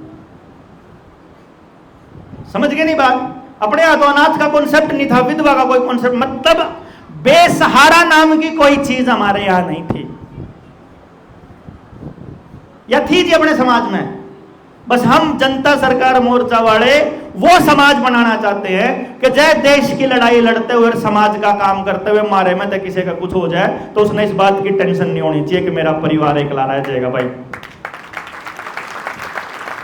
हमने कहा भाई चाहे कोई कदे चला जाओ अपना परिवार सुरक्षित है, क्योंकि समाज में हमने वो सोच डेवलप कर दी कि परिवार सबके सुरक्षित रहने जरूरी हैं, बच्चे सबके साजले होते हैं, बेटियां पूरे गांव की बेटियां होती हैं। ऐसी सोच डेवलप करने की दिशा में काम करने की बात करे कि गरीब से गरीब आदमी, आखिरी से आखिरी आदमी, जो सब तक कम पढ़ लिख रहा है, जो सब तक कम बोलना जानता है, बोलने वाले के तो नुका करा हो तो कम में भी बेच जा कर बोलने वाला तो है, लेकिन जो नहीं बोलना चाहता उसका भी बिकना चाहिए। हम तो ये कह रहे हैं, हम ऐसे समाज की परिकल्पना करें। और मुझे नहीं लगता कि जब समाज बैठ करके इसके अंदर डिस्कस करेगा तो ये कोई ऐसी अवधारणा है जो कि सपनों में बनाई गई। सपनों की बात तो नहीं कर रहा, ये व्यवस्था ऑलरेडी अपने समाज में थी जनाब, है। मतलब जब आड़ी अपने खेत में बोया करता तो वो सबके हिस्से का बोला करता, सबके हिस्से का। क्यों जी? उसमें चिड़िया भी खा लिया करती, तोते भी खा लिया करते, गादड़ भी खा लिया करते, ईख में बड़कन है, मतलब सारे जानवर आ जाया करते, कोई दिक्कत को नहीं थी, कोई टेंशन नहीं थी, फिर भी भरपूर होया करता, कोई टेंशन नहीं थी। एक एक घर में 26 माइस तो मैंने भी मतलब पानी पियाई ओढ़ है, चराई हुई है, जंगल में ले जाया करते चराने खातर। और मैंने तो पछाण कौन थी, क्योंकि मेरा डांगरा में इंटरेस्ट नहीं था, लेकिन मेरे दादा मेरे पिताजी रही बाद में कहा करते सबको सीखना चाहिए, करो सब, ना करिए बड़ा होगा ना करिए, लेकिन एक बार करना जरूर सीख। तो लेगा करते, लेकर जा तने लेके जानी, तने चरा के लानी, गिन के ले जा 26 लिया करता, पता लगता 2 किसी और की ठा लिया हमें।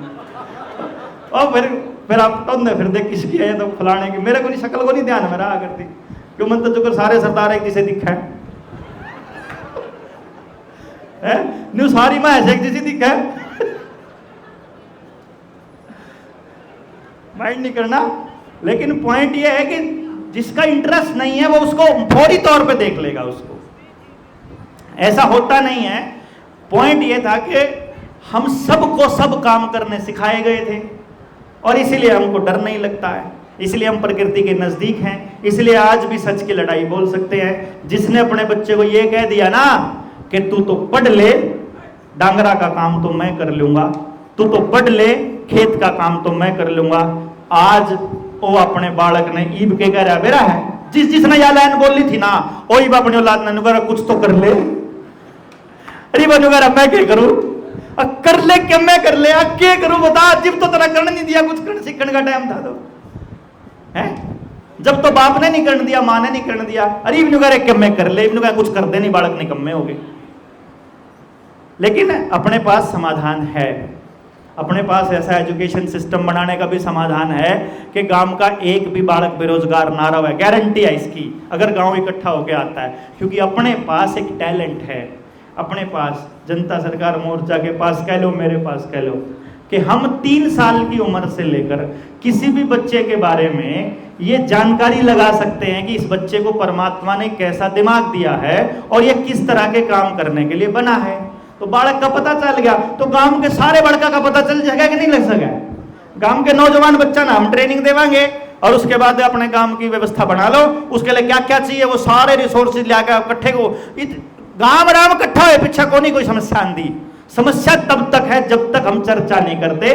और पिछले 10 सालों में यदि आपने नोटिस किया हो, अपने समाज में जो सबसे बड़ा बदलाव आया है वो ये आया है कि चर्चाएं खत्म हो गई, समर्थन भी खत्म हो गया, विरोध भी खत्म हो गया और हर तरफ ऐसा काम हो गया।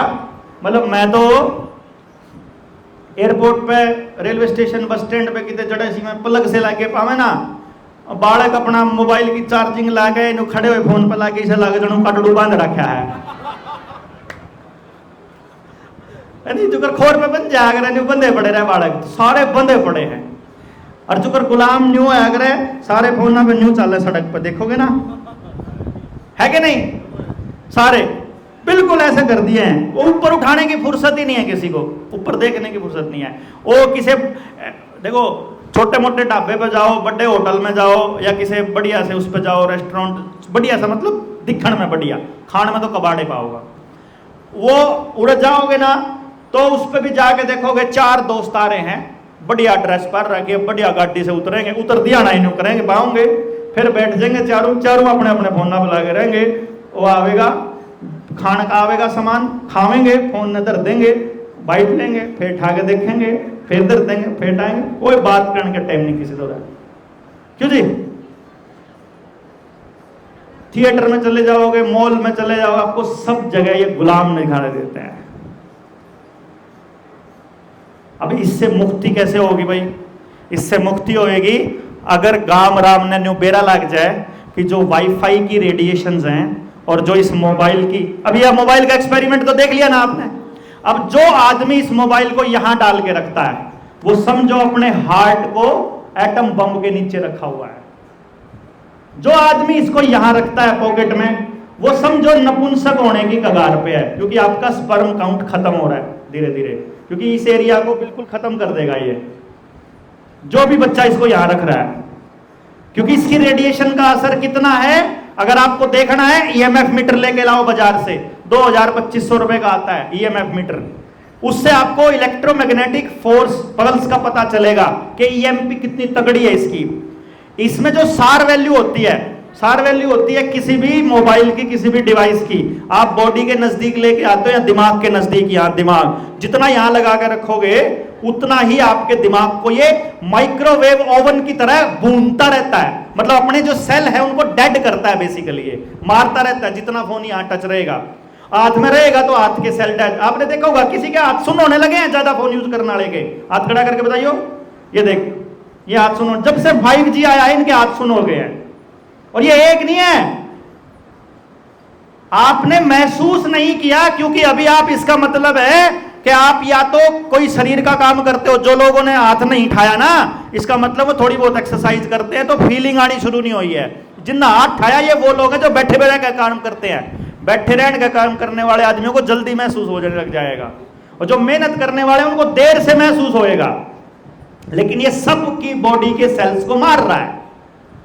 तो जो ये फोन, जो सार वैल्यू मैं बता रहा था, मोबाइल की सार वैल्यू है 0.4।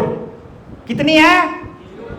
0.4। 0.4 का मतलब है आधे से भी कम। और अगर ईएमएफ मीटर से अपने फोन की सार वैल्यू चेक करोगे, सबसे खतरनाक फोन है एप्पल का, उसकी सार वैल्यू मिलेगी 50 तक, यानी 100 गुना, जितनी चाहिए उससे 100 गुना खतरनाक। और ये दो से देसी बेसी हैं, इनकी भी 40, 45, 20, 30 ये मिलेगी। और चेक करना हो, किसी के घर में कच्ची मिट्टी का मकान हो, कच्चा मकान हो जो एल्यूमिनियम उससे चूने से बना रखा हो, या फिर अपना पुराना गोबर का लेप करा करते, और कच्ची साड़ हो, उस घर में चले जाइए, वहां सार वैल्यू घट के 10 हो जाएगी उसकी।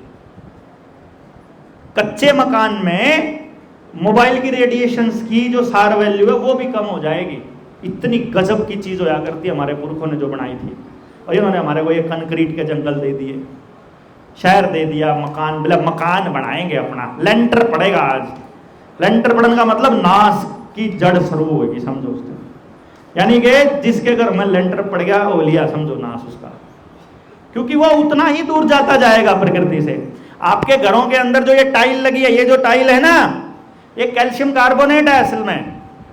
जब ये गर्म होता है तो कार्बन मोनोऑक्साइड और कार्बन डाइऑक्साइड छोड़ता है।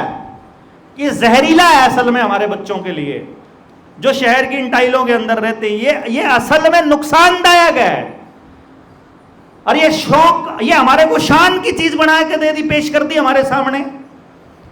वो तो गुटखा खाने को भी बोलते हैं कि वो क्या कहते हैं, कमला पसंद खाओ, मल खाओ, मल विमल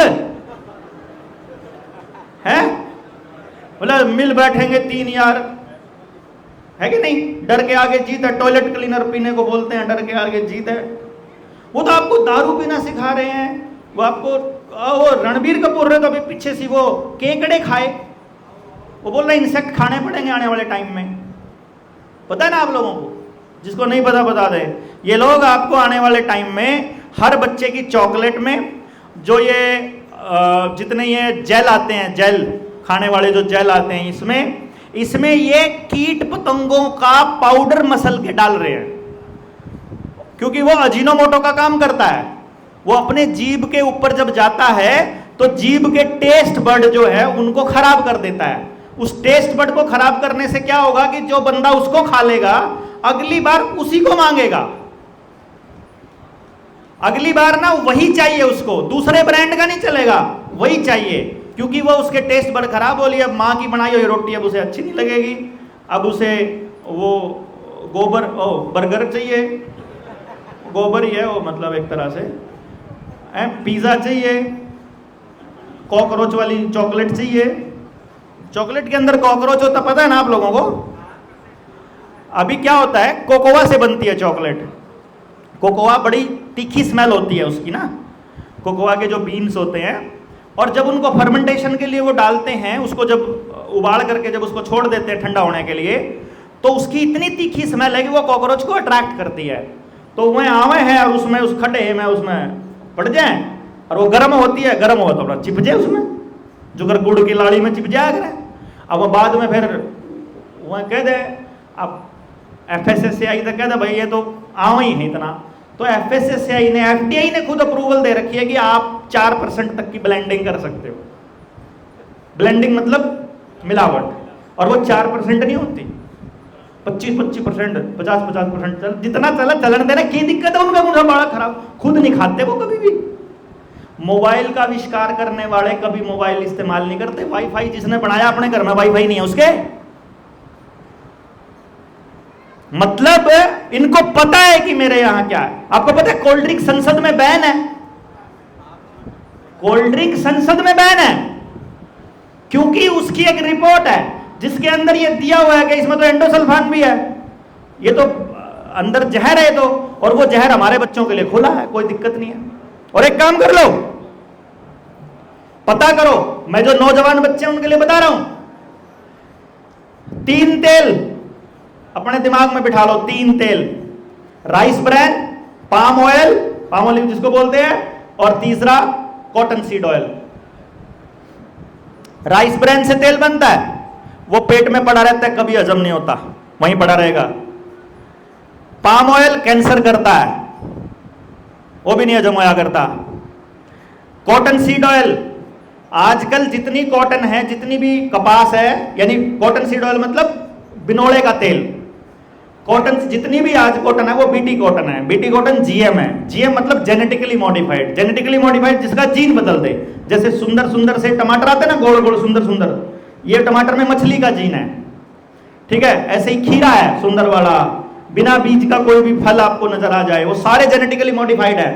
तो उन सारों का अंदर वो जेनेटिकली मॉडिफाइड आइटम है। और जेनेटिकली मॉडिफाइड आइटम्स के बारे में ब्राजील की सरकार ने 2020 में एक रिपोर्ट जारी करी थी, जिसमें उन्होंने यह चेताया था कि जो भी जानवर या इंसान लगातार जेनेटिकली मॉडिफाइड आइटम का इस्तेमाल करेगा, या तो वो या उसकी अगली संतान नपुंसक या बांझ पैदा होगी, या तो वो हो जाएगा नपुंसक या बांझ, या उससे अगली संतान हो जाएगी। ये 10-15 साल के रिसर्च के बाद उन्होंने आउटपुट दिया था। कई पिग्स थे, कई बफेलोज थी जिनको गर्भ धारण हुआ, लेकिन बाद में डिलीवरी में सिर्फ वाटर बलून निकले, मतलब बच्चा नहीं था उसके अंदर। ऐसे बहुत सारी चीजें थी जिसमें इंजेक्शन से बच्चे डाले गए और फिर आर्टिफिशियल इंसेमिनेशन से गर्भाधान करवाया गया, और बाद में वो बच्चे पैदा नहीं हुए, मिसकैरेज हो गए, या तो मिसकैरेज हो गए, या फिर वो, अभी देखो आप 70% लेडीज के अंदर मिसकैरेजेस की प्रॉब्लम है, बहुत नॉर्मल है, और ये इंजेक्शन लगने के बाद तो बहुत ज्यादा हाल है। अब आपको क्या करना है, अपने शहर में जाओ, अपने गांव में जाओ, दुकान पे जितनी खाने की आइटम है, उन खाने की आइटम्स के ऊपर पीछे लिखा होता है इसमें क्या क्या मिला हुआ है। कुछ मत करो, उन आइटम्स के ऊपर इंग्रेडिएंट की लिस्ट उठाओ, कागज पे लिखो, और अपने फोन का गूगल निकालो या दूसरा कोई सर्च इंजन निकालो, और उस आइटम का साइड इफेक्ट चेक करो क्या है बॉडी के ऊपर। आपको पता चलेगा ब्रेड के अंदर जो केमिकल्स वो मिलाते हैं, जो डबल ब्रेड होता है, रस के अंदर जो केमिकल हैं, नमकीन के अंदर जो तेल है, दूसरे आइटम्स में जितनी भी आइटम है, चाहे बिस्किट का पैकेट उठा लो, बिस्किट का पैकेट उठा लो, मैदा है उसके अंदर, प्योर मैदा, 99% मैदा। काजू का बिस्किट तो देखा होगा आपने, काजू वाले बिस्किट ले आकर ना, अरे डाके एक बार कदे पीछे मुड़ के देख तो लो उसमें काजू क्या परसेंट है, पता है कितने परसेंट है? 0.1%। काजू वाले बिस्किट में कभी पलट के देखो, 1% भी काजू नहीं है उसमें, यानी 100 ग्राम के बिस्किट में 1 ग्राम भी काजू नहीं है, लेकिन काजू का बिस्किट है वो। नारियल वाला जो बिस्किट है उसके अंदर नारियल नहीं है, फ्लेवर है खाली। और बाकी सारी आइटमों में जो अपने बच्चों को खिलाते हो, जो आप खाते हो, जितनी भी दुकान है इस कैथल शहर में निकल जाओ, कैथल में बैठे आप, और चाहे हलवाई पे पूछो कौन सा तेल ले रहा है, ये 3 पाओगे, palm oil, cotton seed oil या राइस ब्रान। 3 के अलावा चौथा तेल अगर पावेगा तो सरसों का पावेगा, और सरसों का तेल भी GMR है, तो वो भी कॉटन सीड ऑयल के बराबर में ही है। और सरसों का तेल, अगर देसी सरसों का तेल इस्तेमाल किया तो FSSAI ने जेल का प्रावधान करके रखा हुआ है। देसी सरसों का इस्तेमाल नहीं कर सकते, आपको कबाड़ ही खिलाना पड़ेगा। और बाजार के अंदर एक भी दुकान पर एक भी आइटम खाने लायक नहीं है, सिंगल भी। तो शहर में रहने वाला हर आदमी अपने बच्चे को हर चीज के साथ जहर खिला रहा है, और गांव में रहने वाला आदमी भी आजकल तो अपने बच्चों के लिए शहर से ही लेके आ रहा है कि नहीं? और इसी से GDP बढ़ती है, क्योंकि यदि आप जहर नहीं खाएंगे तो आप बीमार नहीं पड़ेंगे, यदि आप बीमार नहीं पड़ेंगे तो GDP नहीं बढ़ेगी भैया। आपका टेस्ट करवाते रहना, आना जाना, बाइक मोटरसाइकिल चलती रहनी चाहिए, इसीलिए हर आदमी की 24 घंटे रेल बनी रहती है कि नहीं? और हासिल आखिर में कुछ भी नहीं हो रहा, ना रिश्ते बचा पा रहा, ना सेहत बचा पा रहा, ना भाईचारा बच रहा, ना समाज बच रहा, ना अपराध कम हो रहा, ना शिक्षा सुधर रही, ना स्वास्थ्य सुधर रहा, कुछ नहीं सुधर रहा। मुझे ऐसा लगता है कि एक समय है कि अब एक बार बैठ करके चर्चा कर ली जाए, जो कि मिसिंग है, कि भाई गलत क्या है, सही क्या है, देख लो यार। अगर जिस टाइम भी पता चल जाए, मान लो आपने यहां आना था, भाई ये धीरज वाटिका में आना है, और पता चले आगे निकलने के बाद आप उसी तरफ मोड़ ताके निकल जा, और पता चला भाई उड़े जाना था यार तेरे, भाई तू तो गलत रास्ते आ गया, और मैं अडर हूं ना, इब तो आ लिया भाई, इब तो करे के सके हैं भाई, अब तो कर ही क्या सकते हैं, और न्यू करके चलता ही रहूं, मैं कभी धीरज वाटिका नहीं पहुंच पाऊंगा भाई। जैसे ही पता चल जाए कि गलत रास्ते आ गए हैं, वहीं रुक जाओ। सबसे पहले साधन नहीं है तो साधन आने का इंतजार करो, अकेले हो तो किसी डर लग रहा है तो किसी साथी का इंतजार करो, नहीं है साथी आने का इंतजार नहीं कर पा रहे तो साथी बना लो उस रास्ते का, कोई ना कोई मिल ही जाएगा, और वापस मुड़ लो, क्योंकि सही रास्ते पे चलने से ही मंजिल मिलेगी।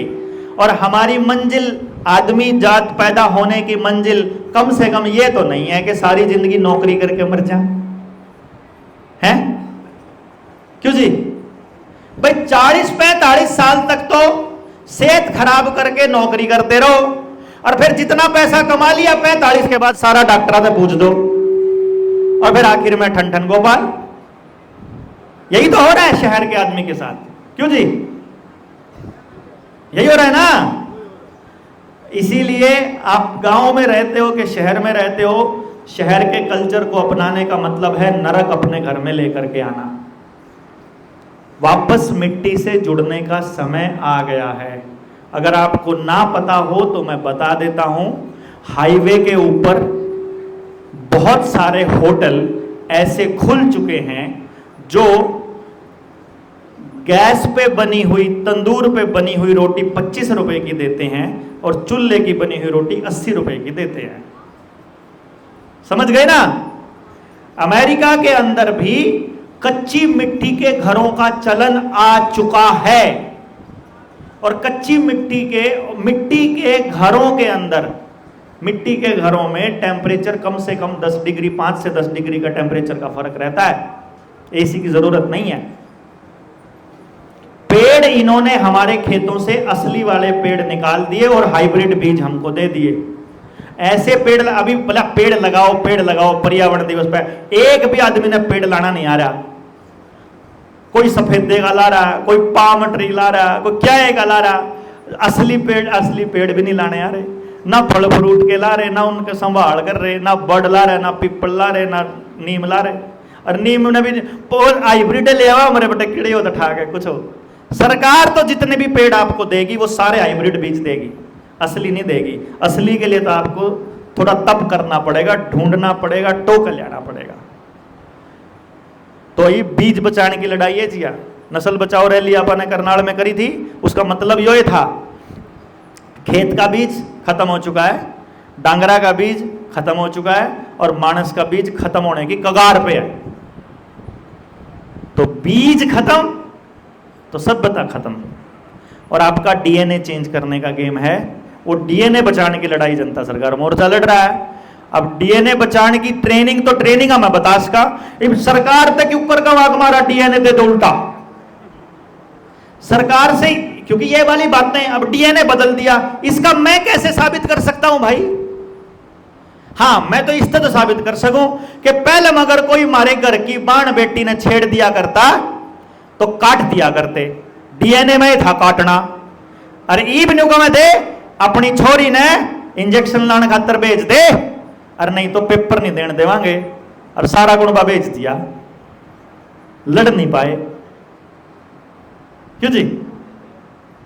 लड़ नहीं पाए, न्यू नहीं कह पाए तेरी क्या औकात, मेरा शरीर मेरी मर्जी। मेरे छोरे ने अपने स्कूल के मास्टर तक कह दिया था, उन्हें बोला ना टेस्ट करवा ला, बोला मैं नहीं करवाऊंगा, बोला वैक्सीन भी तो लवानी पड़ेगी, बोला कैसे लवानी पड़ेगी, मैं लवाऊंगा, बोला बेटे ये आर्मी का स्कूल है लवानी पड़ेगी। बोला मेरे पापा ने न्यू कह रखा कि जब कोई मास्टर धक्का करे नहीं ईंट मार के सिर खोल दिए, कोई टेंशन नहीं है, धक्का नहीं चलेगा, मेरा शरीर है, मेरी मर्जी से तो चाहे मैं इसका कुछ करूं, मेरी मर्जी के खिलाफ इसका कोई टच भी नहीं कर सकता, और अगर करा तो भाई हिसाब तो लेंगे फिर, क्यों नहीं थोड़ा छोड़ देंगे। ओट लड़ा ने भी छोड़ देंगे थोड़ी ना, कदे नहीं सोच रहे हैं अब उन्हें छोड़ देंगे कि नहीं। पर हमारा तो फिर वो बात याद आ जाए अमरीशपुरी की, अपने गुस्से को पालना सीखो काशी बेटा। तो हम तो अपना गुस्सा पाल रहे हैं, छोड़ दे नहीं।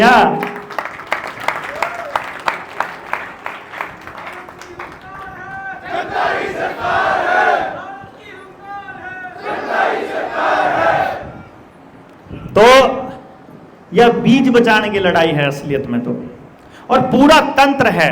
देखो हमारे पास ब्लूप्रिंट लगभग हर चीज का रेडी है, लेकिन तब तक आप चाहे कितने बड़े ज्ञानी बन रहे हो, हमें चाहे सब बातों का पता हो, हम चाहे सब कुछ जानते हो, तब तक बदलाव नहीं आएगा जब तक वो व्यक्ति इस बदलाव की दिशा में शामिल नहीं होगा जिसके ऊपर इसका असर पड़ना है। जैसे गांव के लिए हम काम करना चाहते हैं, गांव का आदमी अगर इस चर्चा में शामिल नहीं हुआ कि तुम्हें कैसा समाज चाहिए, और उसने इसके लिए खुद कुछ नहीं किया, हम कुछ नहीं कर पाएंगे। मानते होगे जी? इसलिए इस लड़ाई में समय इसलिए लग रहा है कि हम उस गांव के आखिरी आदमी को शामिल करना चाहते हैं कि आओ चर्चा करते हैं, और फिर तुम्हें जो व्यवस्था चाहिए उस व्यवस्था को बनाने में हम आपकी मदद करेंगे। कुछ इधर से लेके आएंगे, कुछ उधर से लेके आएंगे, सारा ज्ञान एक आदमी के पास होता नहीं है, तो जिसके पास जो है उससे वो ले लेंगे और लेकर के अपने समाज को दे देंगे। तो इस दिशा में अपन काम करेंगे, और बड़ी लंबी यात्रा करके आप लोग आए हैं, कुछ लोग तो महाराष्ट्र से भी आए, कुछ मध्य प्रदेश से भी आए, और पूरा दिन से बैठे हैं।